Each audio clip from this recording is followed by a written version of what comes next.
রাজ্যে ভোটার তালিকার বিশেষ নিবিড় সংশোধনের ওপর তার আক্রমণ তীব্র করে পশ্চিমবঙ্গের মুখ্যমন্ত্রী মমতা বন্দ্যোপাধ্যায় মঙ্গলবার কলকাতায় একটি প্রতিবাদ মিছিলের নেতৃত্ব দেন এবং জোর দিয়ে বলেন যে ভোটার তালিকা থেকে একজন যোগ্য ভোটারের নাম বাদ পড়লে তিনি কেন্দ্রে ভারতীয় জনতা পার্টির নেতৃত্বাধীন সরকারের পতন নিশ্চিত করবেন।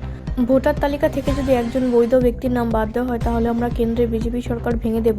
উত্তর কলকাতার রেড রোড থেকে জোড়াসাঁকো ঠাকুরবাড়ি পর্যন্ত মিছিলের পর এক সমাবেশে তৃণমূল কংগ্রেসের সভানেত্রী বলেন, বিজেপি এবং নির্বাচন কমিশন ভোটারদের ভয় দেখানোর জন্য এসআইআরকে রাজনৈতিক হাতিয়ার হিসেবে ব্যবহার করছে বলে অভিযোগ করে শ্রীমতী ব্যানার্জি। বিজেপি বৈধ ভোটারদের তালিকা থেকে বাদ দিয়ে ক্ষমতায় আসতে চান।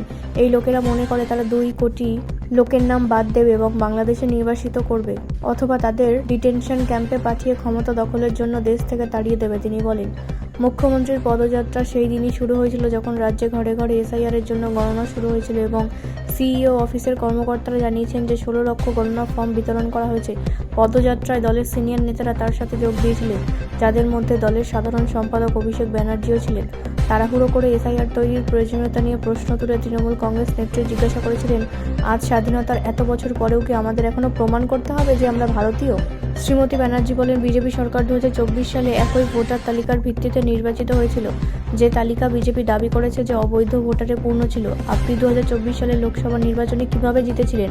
আপনি কোন ভোটার তালিকা অনুসরণ করেছিলেন? যদি তালিকাটি ত্রুটিপূর্ণ হয় তবে আপনার সরকারও ত্রুটিপূর্ণ। তিনি আরও যোগ করেন, বিজেপি শাসিত রাজ্যগুলিতে পশ্চিমবঙ্গ থেকে আসা পরিযায়ী শ্রমিকদের লক্ষ্যবস্তু করার ঘটনা উত্থাপন করে 16 জুলাই 2025 তারিখে শ্রীমতী ব্যানার্জি রাস্তায় নেমে আসার প্রায় 3 মাস পরে কলকাতার রাস্তায় মুখ্যমন্ত্রী পদযাত্রা শুরু হয়। ব্যুরো রিপোর্ট, রাষ্ট্রীয় প্রসার বাংলা।